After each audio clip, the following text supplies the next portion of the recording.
Welcome to the Bible Quiz and Trivia channel. Today, we're diving deep into the wisdom of James, testing your knowledge with 30 challenging questions about this powerful book. Don't forget to hit the subscribe button and like this video to support our content. After the quiz, share your score in the comments. We love seeing how well you do. Are you ready? Let's get started. Question 1. What is the main theme of the book of James? A. The end times. B. The history of Israel. C. Practical Christian living. D. The life of Paul.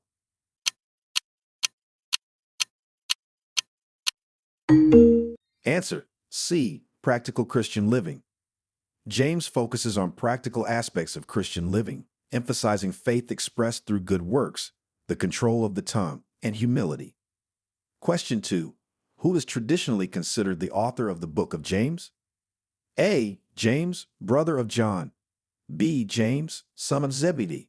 C. James, brother of Jesus. D. James, son of Alphaeus.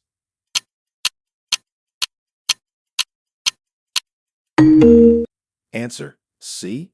James, brother of Jesus. The traditional view holds that the author of the book of James is James, the brother of Jesus, who was a prominent leader in the early Christian community. Question 3. To whom is the book of James addressed? A. The 12 tribes in the dispersion. B. Roman citizens. C. The church in Jerusalem. D. New Christian converts.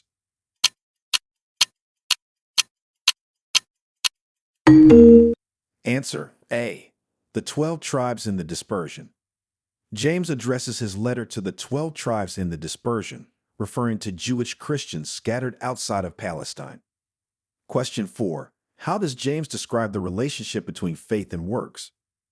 A. Faith is independent of works. B. Faith without works is dead. C. Works are unnecessary for faith. D. Faith should oppose works.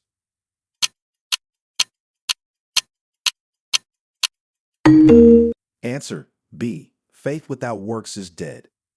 James famously argues that faith without works is dead, stressing that genuine faith must manifest in actions. James 2:26. Question 5. What does James say about the power of the tongue? A. It is insignificant. B. It is a small part of the body but boasts great things. C. It should be used frequently. D. It has no impact on faith.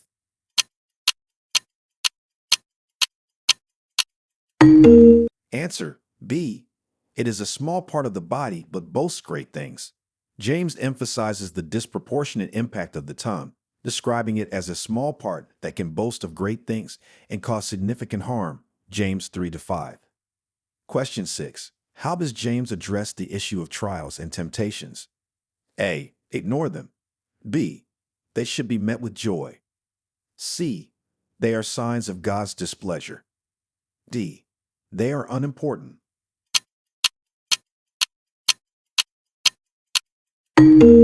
Answer: B. They should be met with joy. James instructs believers to consider it pure joy when facing trials because they test faith and produce perseverance. James 1-2-3. Question 7. What specific advice does James give about prayer? A. Pray without expecting an answer. B. Pray only in public. C. Pray in faith without doubting. D. Pray once a week.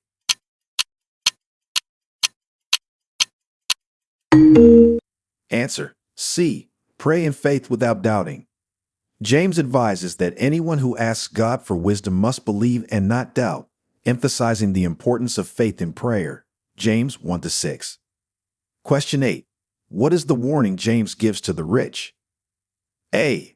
They will experience abundant blessings. B. They will fade away like a wild flower. C. They should flaunt their wealth. D. They are the true leaders of faith.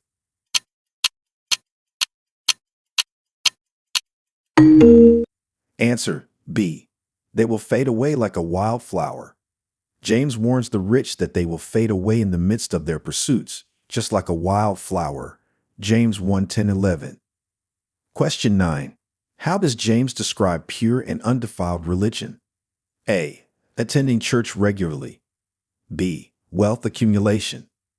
C. Looking after orphans and widows in their distress. D. Public prayers.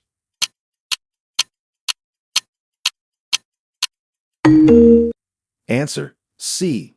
Looking after orphans and widows in their distress. James defines pure and undefiled religion as caring for orphans and widows in their distress and keeping oneself from being polluted by the world. James 1:27. Question 10. What does James say about partiality in the church? A. It is recommended. B. It is necessary. C. It should be avoided. D. It enhances church growth.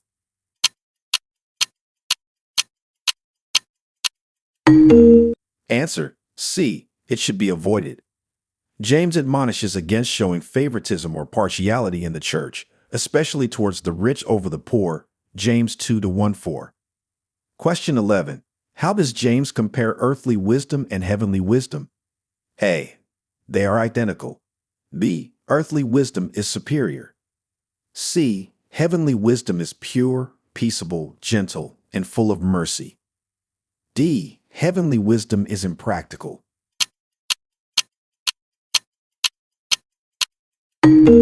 Answer. C. Heavenly wisdom is pure, peaceable, gentle, and full of mercy.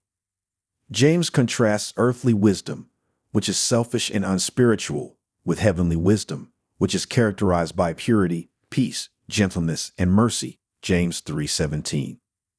Question 12. What metaphor does James use to describe the Word of God? A. A sword. B. A mirror. C. A shield. D. A fortress.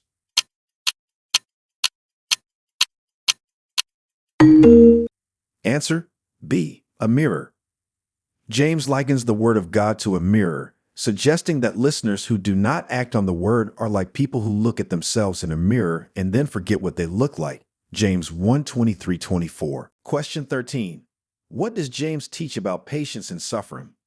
A. It should be avoided. B. It is a sign of weakness. C. Be patient until the Lord's coming. D. Complain as much as possible.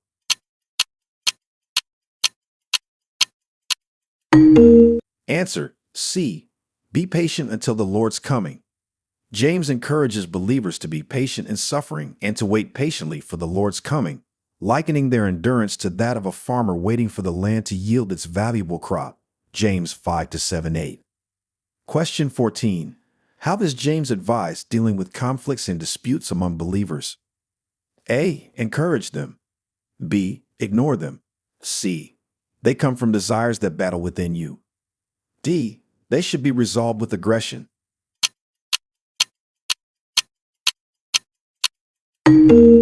Answer. C.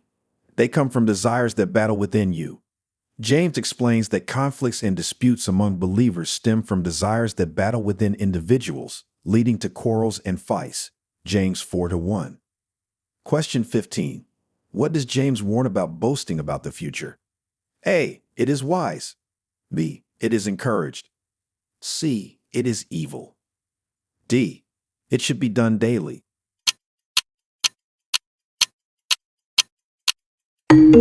Answer. C. It is evil. James warns that boasting about future plans is evil because it presumes knowledge of what will happen tomorrow, ignoring God's will. James 4:13-16. Question 16. What instruction does James provide about oaths? A. Use them frequently. B. Avoid them entirely. C. Only use them in church. D. Make them elaborately.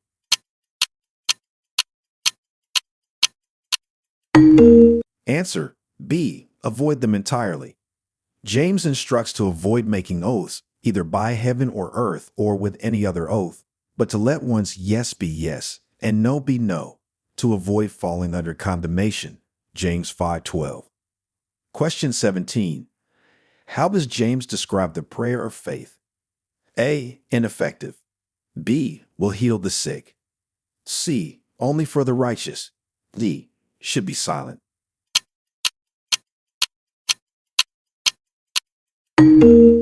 Answer. B. Will heal the sick.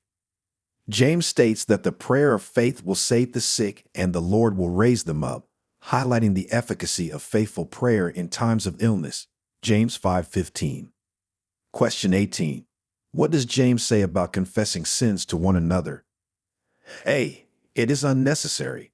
B. It should be avoided. C. It should be done frequently.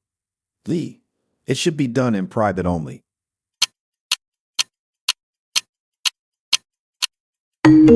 Answer: C. It should be done frequently. James encourages believers to confess their sins to one another and pray for one another so that they may be healed, emphasizing the power of communal prayer and confession. James 5:16. Question 19. How does James contrast humility and pride? A. Pride brings exaltation. B. Humility leads to degradation. C. God opposes the proud but gives grace to the humble. D. Pride is recommended.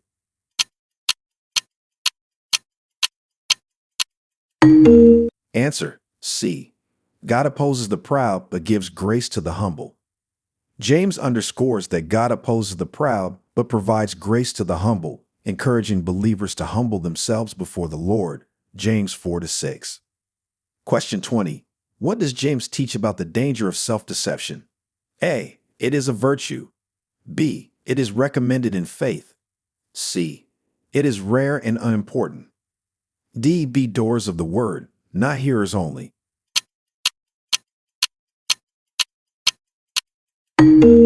Answer: D.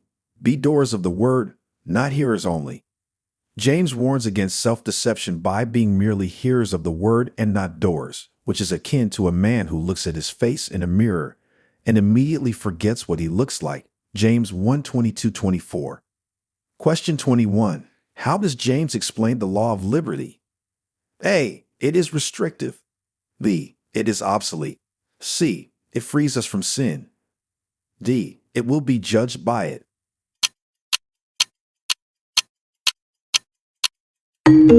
Answer: D. It will be judged by it.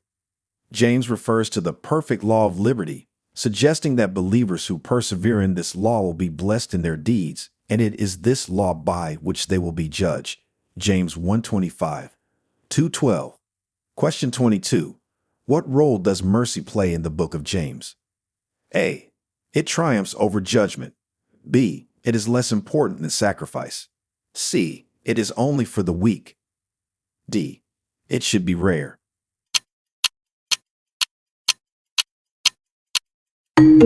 Answer: A. It triumphs over judgment. James emphasizes that mercy triumphs over judgment, highlighting the importance of showing mercy because judgment without mercy will be shown to anyone who has not been merciful. James 2:13. Question 23. How does James describe the effect of bitter envy and selfish ambition? A. They are virtues. B. They lead to disorder and every evil practice. C. They are necessary for success. D. They should be encouraged in leaders.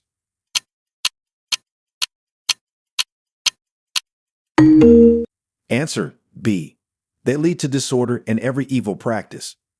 James cautions that where you have envy and selfish ambition, there you find disorder and every evil practice, contrasting this with the wisdom that comes from heaven. James 3:16. Question 24. What does James say about the responsibility of teachers? A. They will be judged more leniently. B. They will receive higher rewards automatically. C. Many should become teachers. D. They will be judged more strictly.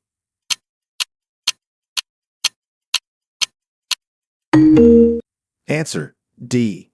They will be judged more strictly.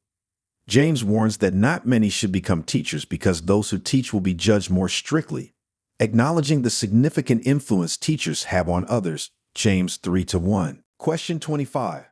How does James outline the treatment of the poor and vulnerable? A. Ignore them. B. Exploit them. C. Honor the rich only. D. Do not show favoritism.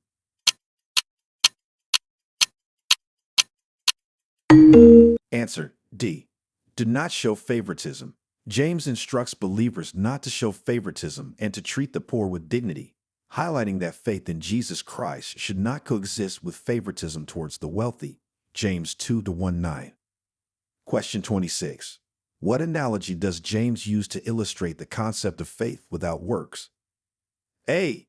A tree without fruit. B. A body without the spirit. C. A day without sunlight. D. A book without words.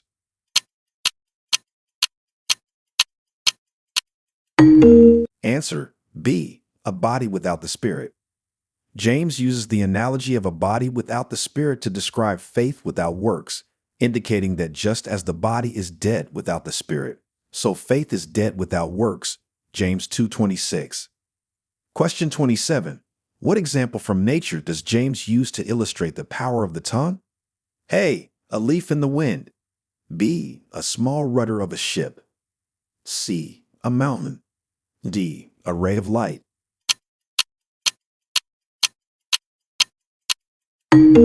Answer B. A small rudder of a ship. James compares the tongue to a small rudder that directs a large ship, emphasizing how a small part like the tongue can have a great impact, akin to a tiny spark that sets a great forest on fire. James 3-4-5. Question 28. How does James address the issue of judging others? A. Encourage it. B. It is a minor issue. C. Speak not evil against each other. D. Only judges have this right.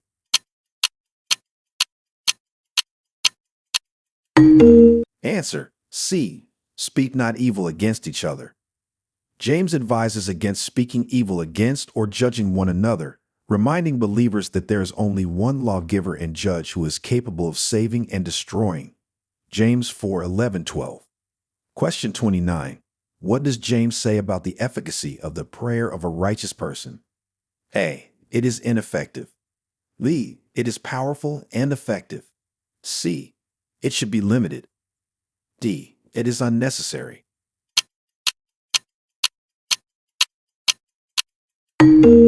Answer B. It is powerful and effective. James asserts that the prayer of a righteous person is powerful and effective, illustrated by the example of Elijah, whose earnest prayer kept it from raining, and then later caused it to rain again. James 5:16-18. Question 30.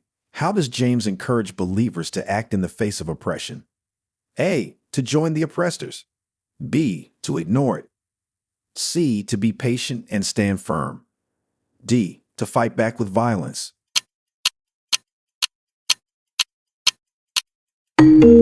Answer C. To be patient and stand firm. James encourages believers to be patient and stand firm in the face of oppression, reminding them of the prophets who spoke in the name of the Lord as examples of suffering and patience. James 5-7-10.